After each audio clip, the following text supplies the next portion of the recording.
देखिए plant tissue culture के बारे में सुनिएगा सभी लोग, प्लांट टिश्यू कल्चर के बारे में सुनिएगा। देखिए प्लांट टिश्यू कल्चर वो टेक्निक है जिससे हम प्लांट के किसी भी टिश्यू को लेके, किसी भी प्लांट के किसी एक टिश्यू को लेके एक कंप्लीट न्यू प्लांट तैयार कर सकते हैं। एक पूरा नया प्लांट तैयार किया जा सकता है एक टिश्यू से, किसी भी प्लांट से। और ये एबिलिटी केवल प्लांट के पास है, जिसकी वजह से ये टिश्यूज इस पूरे नए प्लांट को बना पाएंगे। उस एबिलिटी को हम कहते हैं टोटीपोटेंसी। क्या कहते हैं? टोटीपोटेंसी। तो जो प्लांट सेल होती है वो टोटीपोटेंट होती है। क्यों हंस रही है तू? टोटी, टोटी वर्ड की वजह से नहीं, अरे कहने की जरूरत क्या है, मैं बोल रहा हूँ टोटीपोटेंट, वो स्माइल कर रही है। अरे टोटीपोटेंट मतलब बेटा एक वर्ड है, ऐसा नहीं है इसमें टोटियों की बात हो रही है, ठीक है। टोटीपोटेंसी एक एबिलिटी होती है प्लांट की, जिसकी वजह से उसकी एक सेल या टिश्यू पूरे एक नए प्लांट को बना सकता है, उसी को हम लोग टोटीपोटेंसी कहते हैं। अब इस टोटीपोटेंट नेचर की वजह से हम क्या करेंगे, जैसे सपोज यहाँ पे एक प्लांट है, इस प्लांट के ये लीव्स हैं, रूट्स हैं, स्टेम हैं, अलग अलग पार्ट हैं। तो आप इस प्लांट से क्या करें, किसी भी एक पार्ट को, या तो लीव से या स्टेम से या रूट से, किसी भी पार्ट से आपने एक टिश्यू को ले लिया। अब ये जो पार्ट मैंने यहां से लिया है वेजिटेटिव, इसको मैं नाम दे रहा हूं एक्स प्लांट। क्या कह रहा हूं इसे मैं? एक्स प्लांट कह रहा हूं। मैंने कहा कि एक प्लांट था, इस प्लांट के किसी भी वेजिटेटिव पार्ट को, लीव को, स्टेम को या रूट को मैंने लिया और उस पार्ट को मैंने नाम दे दिया क्या? X plant. अब मैं इस एक्स प्लांट को ले जाऊं और ले जाकर स्टेराइल कंडीशन में, स्टेराइल कंडीशन में ग्रो करवाऊं एक कल्चर प्लेट के अंदर। अब ये मैंने यहाँ पे कल्चर प्लेट ले ली। कुछ जगहों पे बात की गई है कि भाई टेस्ट ट्यूब के अंदर भी ऐसा किया जा सकता है। टेस्ट ट्यूब में आप सेमी सॉलिड मीडियम एगरोज का इस्तेमाल करें और इसके अंदर जो भी असेंशियल न्यूट्रिएंट चाहिए होंगे उन सबको यहाँ पे इसमें मीडियम में ऐड कर दें। अब वो असेंशियल चीजें क्या क्या हो सकती हैं, हमें एक कार्बन सोर्स चाहिए होगा, तो वो हम यहाँ पे सक्रोज के तौर पे प्रोवाइड करेंगे। उसके अलावा कुछ इनऑर्गेनिक सॉल्ट्स को डालेंगे। वो इनऑर्गेनिक सॉल्ट क्या करेंगे, मिनरल्स को फुलफिल करेंगे। कुछ हम अमीनो एसिड्स को लेंगे, कुछ एसेंशियल विटामिन्स यहाँ पे डाल देंगे और फाइनली इसके अंदर हम प्लांट ग्रोथ रेगुलेटर्स को भी डालते हैं, प्लांट ग्रोथ रेगुलेटर्स को भी डालते हैं। और वो प्लांट रेगुलेटर्स होंगे ऑक्सिन और साइटोकाइनिन। वो प्लांट रेगुलेटर होंगे ऑक्सिन और साइटोकाइनिन्स। तो मैंने क्या किया है, मैंने किसी भी एक प्लांट से एक एक्सप्लांट लिया है, उसके किसी भी एक पार्ट को लिया और उस पार्ट को लेके मैंने इस न्यूट्रिएंट मीडियम में डाल दिया। न्यूट्रिएंट मीडियम में कार्बन सोर्स के तौर पे सुक्रोज लिया गया था, इनऑर्गेनिक सॉल्ट लिए गए थे, अमीनो एसिड लिए गए थे, विटामिन लिए गए थे और ऑक्सीजन और साइटोकाइनिन्स प्लांट ग्रोथ रेगुलेटर्स यहाँ पे लिए। तो after some time you will see ये जो प्लांट का पार्ट है जो आपने यहाँ पे डाला, ये धीरे धीरे डिफरेंशिएट करना शुरू कर देगा, डिवाइड करना शुरू कर देगा और डिवाइड करने के बाद में एक अनडिफरेंशिएटेड मास ऑफ सेल बनाएगा जिसे हम लोग कैलस कहते हैं। अगर यहाँ पे रखा तो ये कैलस बना लेगा, ये कैलस कहलाएगा। तो आपने स्टेराइल कंडीशन प्रोवाइड की है और इसे प्लांट को आप किस में ग्रो करवाना चाह रहे हो, टेस्ट ट्यूब में या कल्चर प्लेट में। तो आप देखेंगे कि ये एक्सप्लांट कैलस बनाएगा और कैलस बनाने के बाद में यहाँ पे इसके अंदर रूट की फॉर्मेशन होनी शुरू हो जाएगी। तो सबसे पहले रूट फॉर्म होगी और रूट फॉर्म होने के बाद यहाँ पे स्टेम की फॉर्मेशन होगी और स्टेम फॉर्मेशन होने के बाद में आपको एक पूरा एक नया प्लांट यहाँ पे इसी हिस्से से बनता हुआ नजर आएगा। अब आप क्या करेंगे, इस प्लांट को पहले आर्टिफिशियल सॉइल में ट्रांसफर करेंगे। आर्टिफिशियल सॉइल में ट्रांसफर करेंगे इसको क्या करने के लिए, एक्लिमेटाइजेशन करने के लिए। एक्लिमेटाइजेशन का मतलब होता है किसी चीज को एडजस्ट करना। जैसे भाई आप अभी तक इस प्लांट को बिल्कुल लेबोरेटरिकल कंडीशन में सारी चीजें प्रोवाइड करते हुए तैयार करा था। अब अचानक से इस प्लांट को उठा के आप वाइल्ड कंडीशन में सॉइल के अंदर लगा दो तो ये प्लांट सर्वाइव नहीं करेगा। तो उससे पहले मुझे क्या करना पड़ेगा, उसको एक ऐसी इंटरमीडिएट कंडीशन देनी पड़ेगी जिसमें यहाँ से थोड़ा सा हार्श एनवायरनमेंट हो। तो वो देने के लिए हमें क्या करना पड़ता है, ग्रीन हाउस बनाने पड़ते हैं। ग्रीन हाउसेस बना के आर्टिफिशियल सॉइल होती है, उसमें इन प्लांट को ट्रांसफर कर दिया जाता है। थोड़े टाइम तक वो प्लांट वहां पे ग्रो करते हैं। क्यों? ताकि जब मैं उन प्लांट्स को उठा के सीधा सॉइल में सॉ करूंगा तो वो उस कंडीशन के हिसाब से एडजस्ट हो जाए। और अगर मैंने डायरेक्टली ले जाके इसको वहां पे ग्रो करवा दिया तो ये प्लांट सर्वाइव नहीं करेगा। मेरी बात आपको समझ में आ रही है? तो यहाँ पे दूसरा जो स्टेप होता है वो होता है एक्लीमेटाइजेशन। एक्लीमेटाइजेशन के लिए आप क्या करोगे, इस प्लांट को ट्रांसफर कर दोगे ग्रीन हाउस के अंदर। इनको आप ट्रांसफर कर दोगे ग्रीन हाउसेस के अंदर, और इन ग्रीन हाउसेस के अंदर आप इस प्लांट को ग्रो करवाओगे, एडजस्ट करवाओगे, एंड लेटर ऑन आप उसे ट्रांसफर कर दोगे सॉइल में या नेचुरल एनवायरनमेंट में। तो ये जो पूरा एक प्रोसीजर था जिसमें हमने प्लांट की उस एबिलिटी को यूज करते हुए एक पूरा नया प्लांट तैयार करा एक छोटे से हिस्से से, इसी चीज को क्या कहा जाता है, टिश्यू कल्चर या प्लांट टिश्यू कल्चर कहा जाएगा। क्लियर है मेरी बात? अब प्लांट टिश्यू कल्चर हमने कर लिया। प्लांट टिश्यू कल्चर को हम लोग अगर लार्ज स्केल पे करते हैं, अगर प्लांट टिश्यू कल्चर को हम लार्ज स्केल पे करते हैं और बहुत सारे प्लांट्स एक साथ तैयार कर लें तो उसी चीज को माइक्रो प्रोपोगेशन कह दिया जाता है। मैं कह रहा हूं प्लांट टिश्यू कल्चर टेक्निक के थ्रू आपने हजारों प्लांट एक साथ तैयार करे। मतलब जैसे सपोज ये आपके पास में एक लीफ थी, तो इस लीफ के छोटे छोटे छोटे छोटे फ्रेगमेंट जितने भी आप तोड़ सकते हो या काट सकते हो, आपने इस लीफ से सौयों फ्रेगमेंट्स कर लिए और हर एक फ्रेगमेंट को अलग अलग इसी तरीके से कल्चर मीडियम में ट्रांसफर करा और वहां से नया प्लांट बनवा लिया।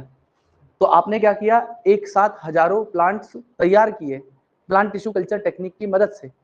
इसको हम लोग माइक्रो प्रोपोगेशन कहेंगे। क्या कहेंगे इसे? माइक्रो प्रोपगेशन कहेंगे।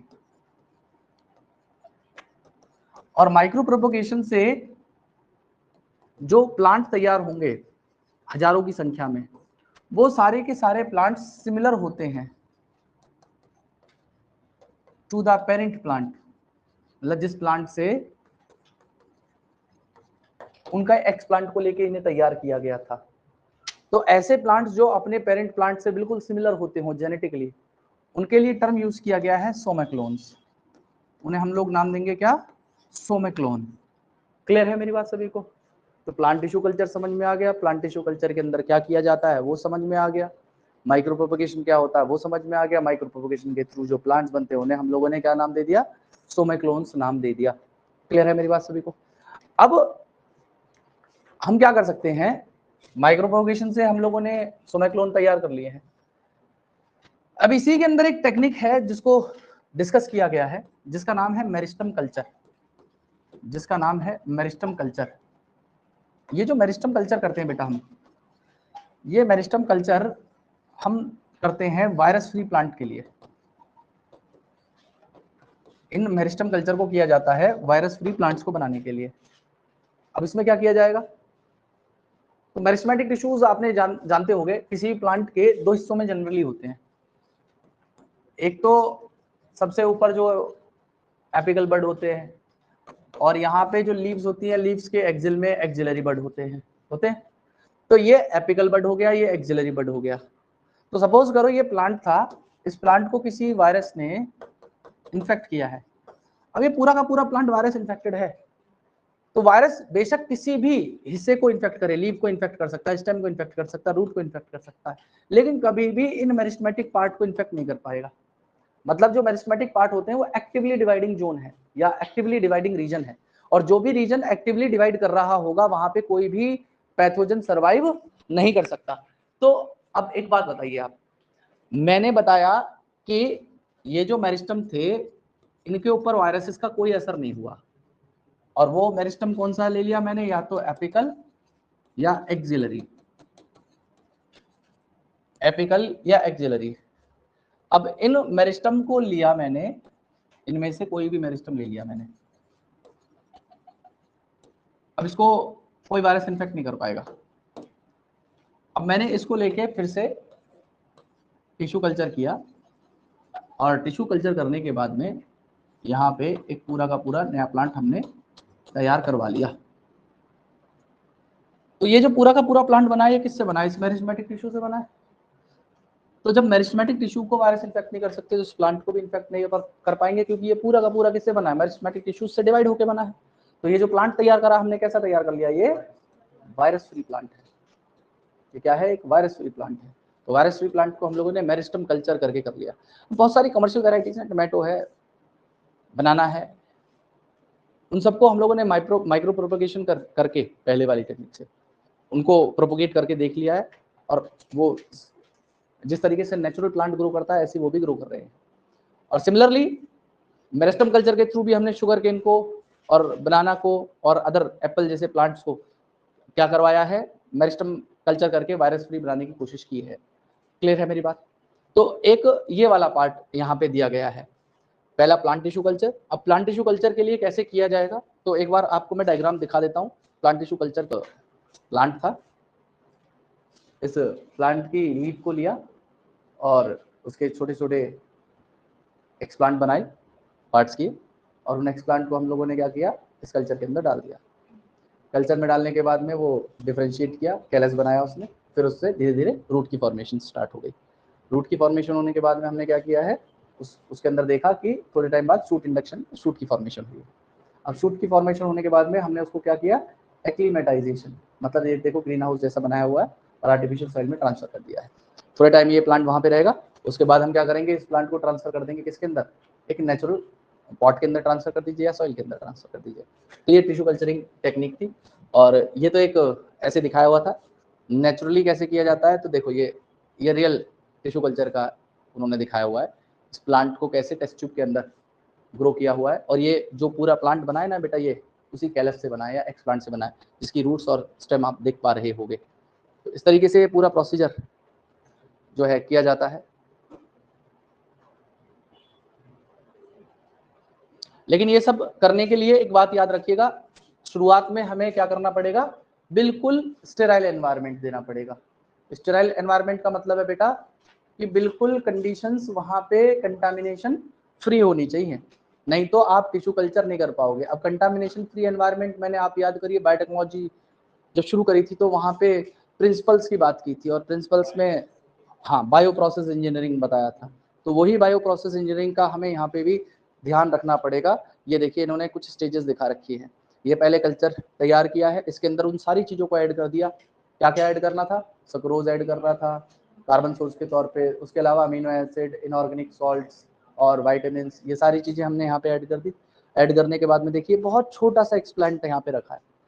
फिर इस एक्सप्लांट ने डिवाइड करना शुरू करा, और डिवाइड करने के बाद में यहाँ पे देखिए आप, ये एक छोटा सा नया प्लांट तैयार कर लिया, और ये डिवाइड करते हुए पूरा एक बड़ा नया प्लांट तैयार हो गया। अब आप इस प्लांट को आगे ट्रांसफर कर दीजिएगा इसके अंदर, आर्टिफिशियल सॉइल के अंदर या ग्रीन हाउस के अंदर, और उसके बाद में आप इसे नेचुरल एनवायरनमेंट में ट्रांसफर कर पाएंगे। तो ये तो रही बात इसकी प्लांट टिश्यू कल्चर की।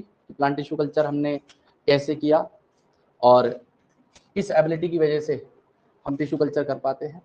अब इसी में एक उन्होंने नया एक टर्म दे रखा है सोमेटिक हाइब्रिडाइजेशन का, या सोमेटिक हाइब्रिड्स का। वो क्या होते हैं तो उसे भी जान लीजिए। ये बहुत आसान सी बात है, सोमेटिक हाइब्रिड कैसे बनाए जाएंगे। तो इधर देखिए एक टेक्निक और बता रखी है सोमेटिक हाइब्रिडाइजेशन की। सोमेटिक हाइब्रिडाइजेशन, देखिए सोमेटिक हाइब्रिडाइजेशन में क्या किया जाएगा? दो अलग अलग प्लांट की स्पीशीज ले लिए, ये प्लांट स्पीशीज 1 ले ली और ये प्लांट स्पीशीज नंबर 2 ले लिया। अच्छा, इन दोनों प्लांट्स को मैंने इसलिए चूज किया कि इनके पास में कुछ डिजायरेबल कैरेक्टर्स थे, और इन प्लांट के पास में भी कुछ डिजायरेबल कैरेक्टर थे। अब इन दोनों प्लांट की वेराइटीज से मैंने एक सेल इसकी निकाल ली और एक सेल मैंने इस प्लांट से निकाल ली। अब इन दोनों सेल्स के साथ मैंने क्या किया, ये दोनों अलग अलग प्लांट की स्पीशीज हैं, ध्यान रखना। अब ये जो प्लांट नंबर 1 है, सपोज करो ये पोटैटो ले लिया मैंने, और ये मैंने टोमेटो ले लिया। अब मैंने क्या किया,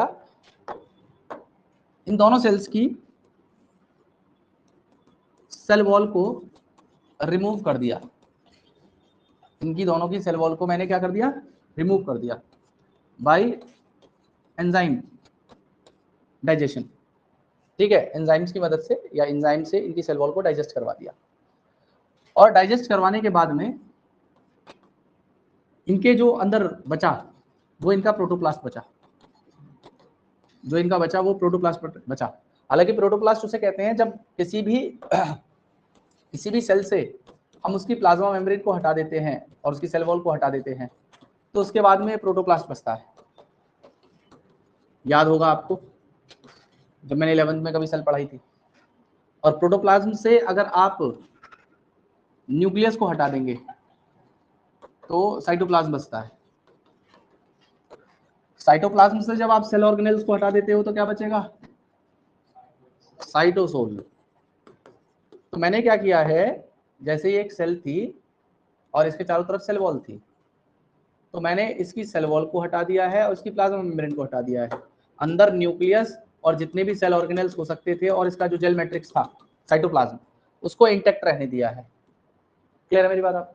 तो मैंने इसके केवल दोनों आउटर पार्ट मतलब किसको मैंने ये दोनों हटा दिए, बस इसका अब जो बचा है वो प्रोटोप्लाज्म बचा, दोनों सेल का प्रोटोप्लाज्म बचा। तो मैंने इन दोनों के प्रोटोप्लास्ट को निकाला और इन दोनों के प्रोटोप्लास्ट को मैंने क्या कर दिया, फ्यूज करा दिया। मैंने इन दोनों के प्रोटोप्लाज्म का फ्यूजन करा दिया और प्रोटोप्लाज्म का फ्यूजन करा दिया तो यहाँ पे जो बनेगा उसे मैं कहूंगा सोमैटिक हाइब्रिड। उसे मैं क्या नाम दूंगा, सोमैटिक हाइब्रिड।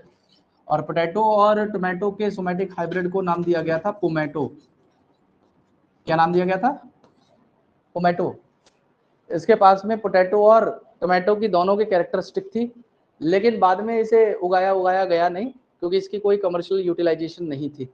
तो कमर्शियल यूटिलाइजेशन ना होने के कारण पोमैटो फेल हो गया, तो इस वजह से इसको आगे यूज नहीं किया गया। लेकिन हाँ, ये पोमैटो पहला सोमैटिक हाइब्रिड था जिसको प्रोटोप्लास्ट फ्यूजन से तैयार किया गया था। और सोमैटिक हाइब्रिडाइजेशन से बने हुए जो हाइब्रिड है उन्हें हम लोग क्या कहते हैं, सोमैटिक हाइब्रिड कह देते हैं। क्लियर है मेरी बात सभी को? अब ये जो भी कुछ मैंने आपको बताया है इसे मैं प्रिसाइजली नोट्स की फॉर्म में लिखा दूंगा